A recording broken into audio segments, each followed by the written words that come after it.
name is Tommy Watkins, your instructor, here for a new and exciting topic this week. Before I get into this week's topic, I'd like everyone to go ahead and hit that like and subscribe button and the notification bell so you can continue to receive content like this each and every week that will not only help enhance your mobile in-car fingerprinting business, but your notary business and help you as an entrepreneur as well. Ladies and gentlemen, I just want to talk about this week the requirements of fingerprints. First and foremost, I would like to say that I'm coming to you from my area's one of the most beautiful parts here in the Birmingham metro area, and that is Veterans Park. Here doing a live at this moment. Decided to come out and do something a little different than the quarters that I'm used to being in.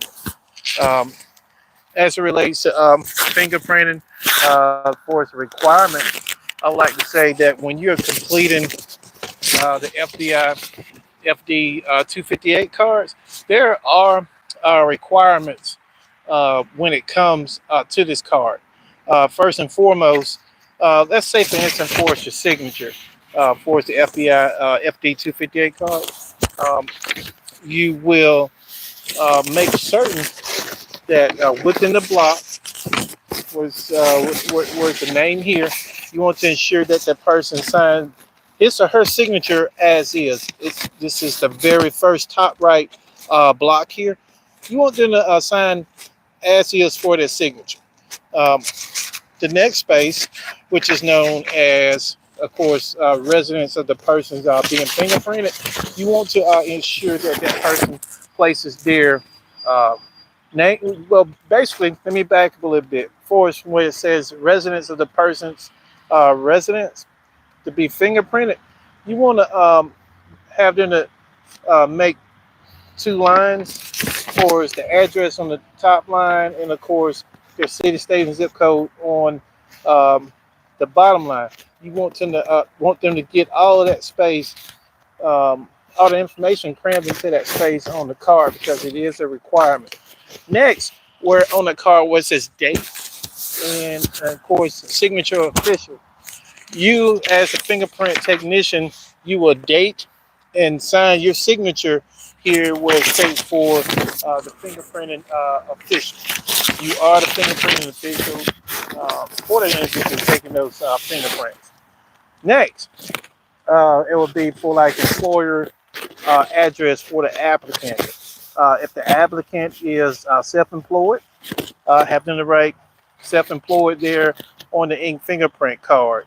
Um, if you don't want to do that, you can have the individual to leave that information blank, or they could basically place their self-employment address there on that document. Next on the card would be reason for being fingerprinted. Of course, the reason for being fingerprinted can be anything from the nature of background check, license certification, anything of that nature. Ask the client and have that client to write that information within the fingerprint blocks there onto the fingerprint card. Next, on the card, it says last name, first name, middle name. With this information, you have them to place their name on the card as indicated. You have them to spell that information out. And also for middle name, we're not just going to abbreviate. You're going to have them to spell out that middle name as well. Now, if the individual has an alias, let's say they came to you and their name was, uh, let's say the employer had a sticker on their on the card that read Joe Blow Snow. That's just an example. All right, but his driver's license read um, Joe Blow. So you would just place Joe Blow as an AKA within the AKA block. Just to you want to make sure all the information correlates with the driver's license. If not, place that information within the AKA slot of the FBI FD 258 card. Next will be citizenship. Now, when you obtaining this information, um, check with that client to ensure that the information is what it is. I don't care what it appeared to you as a fingerprint technician. Ask the individual. See, the following series of things that I'm about to go through, you want to ask the clients. Do not make any assumptions with these fingerprint cards. Okay? First and foremost, things such as citizenship. You will ask the client, what is your citizenship? Don't assume. Um, if it's USA, have them to write USA in the citizenship box.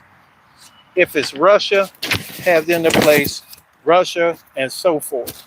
You have them to either spell it out or abbreviate it, but preferably you want them to spell out any of the information if it's outside of the USA. Next, Social Security number. You will watch them uh, place their Social Security number onto the card to ensure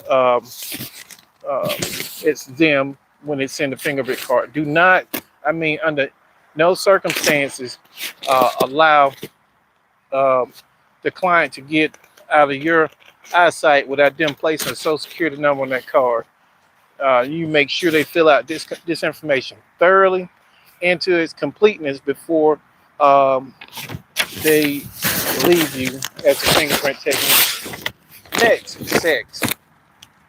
You will ask the individual, what is your sexual orientation? Individual may appear to be a female to you, but with today's climate, ladies and gentlemen, don't make an assumption. Ask and just tell them, perhaps, hey, I'm not being facetious or anything of this nature. With today's climate, I just want to ask. And therefore, you're being respectful as a fingerprint technician as far as anyone's sexual orientation out there. You want to ask them, are you male, female, other? You want to ask that information. Like I say, don't assume. All right. So if they say female, you'll place F where it says sex. Next, you will also ask them the same thing for the race. You will ask, what is your race? And they will say, let's say black. So for black, or they say African American, it will be assumed as black if they don't say anything like Nigerian or anything of that nature. You will place BLK for black. Same thing with height. You will place your height out there. Excuse me, I had to go across the screen. That's so unprofessional. But height, then you place your weight, eye color, hair color. And of course, for eye color, let's say, for instance, my eyes are brown. So that abbreviation would be BRO for the abbreviation. BRO for the abbreviation. And of course, eye color. Um, Hair color, I'm bald. There is an abbreviation for that. And the abbreviation is BLD. BLD for bald. Now, when it comes down to the place of birth here on the card, you want to find out the individual's city and state. You want them to spell out their whole city of birth, and you want them to abbreviate the state in which he or she was born in. Next will be date of birth. If the individual's or individual date of birth is in a single digit month, make sure that the zero is present before you place the month for the particular individual's date of birth. So it should read something like, let's say January 15th, 1978. You would place 01/15/1978. It would read just like that when you place on the fingerprint card. We're not going to abbreviate years. It won't read 1/15/78 because that's incorrect. It's going to be kicked back. So you have to do everything within a manner when you handle these fingerprint cards. Also, some very important information when you are dealing with these fingerprint cards. You see here on this fingerprint card here, the top row here, you always want to start with the right hand on a fingerprint card. Uh, this will ensure that everything is correct as you go from finger, finger to finger to fill that row up. Next, you will also start with your left hand. Your left hand, you want to make sure you capture every digit for the second column here. Um, Also, with this bottom right column here, see that bottom right column? You want to ensure, let me put my mic up, let's get that out of the way. You want to ensure that the first four here, the first four here are here, boom, right at a 45. All right, followed by thumbprint, followed by the left thumbprint, followed by your your your um your last your four here on the left hand side. It looks kind of look like a bit much, but through repetition, ladies and gentlemen, you can become a successful fingerprint technician, and there is a huge need for fingerprint technicians in your area. Please do take the time and look at your Google. That's a great way to start and look for ink fingerprinting technicians within your community.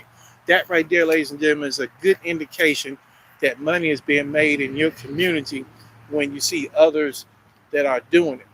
Now, that's not always true. Now, for the community that um, I reside in, uh, that wasn't the case. I was first and foremost within my area to perform ink fingerprinting mobily, and and it was very and quite successful with that. Now, with the various things, I would also like to say that uh, I have books for journals of legible fingerprinting events there on Amazon and Lulu.com. Please take a look for those products to help you with your fingerprinting needs. Um, this is a beautiful day here in Hoover, Alabama, here at the Veterans Park. I decided to do something a little different here today. I actually like this. I think I will continue to do more. I'm gonna try to pan this camera some so you can get a brief look at the area there. So it's I'll try to pan a little bit. Got to loosen up this right here. They're getting set up for some type of fall festival here. It's a huge, huge part. And people jogging. I need to be out there jogging, but it's just some of the things that you enjoy as an entrepreneur. Um, when all others are doing work, pretty much, you out here still making it happen. Just got a free time within my schedule today that I will actually go live uh, on a day like this because it's hard for me to to get consistent. I want to stay consistent, but got to get a schedule where I can be really consistent with you guys to bring you the best possible content out there. Are there any questions? Do anyone have any questions in regards to ink fingerprinting?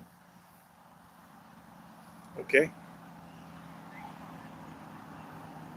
Don't look like we have any questions, but that's fine. But ladies and gentlemen, if you do have any questions or concerns in regards to ink fingerprinting, feel free to contact uh, Tommy here at Fingerprinting Gurus. Uh, Definitely hit me up in the comment section. Tell me what you like, tell me what you don't like, what you would like to see a lot more of, and I can see can make that happen for you guys. Won't make any guarantees, but anything that's within reason, I would definitely do my part to ensure that I will execute that for you, ladies and gentlemen. Um, there's nothing much to say.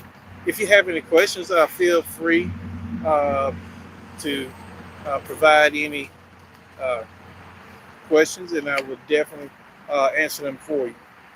But that's pretty much all I have. Uh, I am on GUMROAD.com. I have ebooks there for you individuals that's wanting to kick off your fingerprinting uh, business. Um, if you're looking for someone to train you through this process, I am the guy. Whether you go with me or not, make sure you get correct training in order to build a sustainable and profitable business with ink fingerprinting business. Um, that's pretty much all I have. See you guys later, and you all have a great and blessed day. Thank you.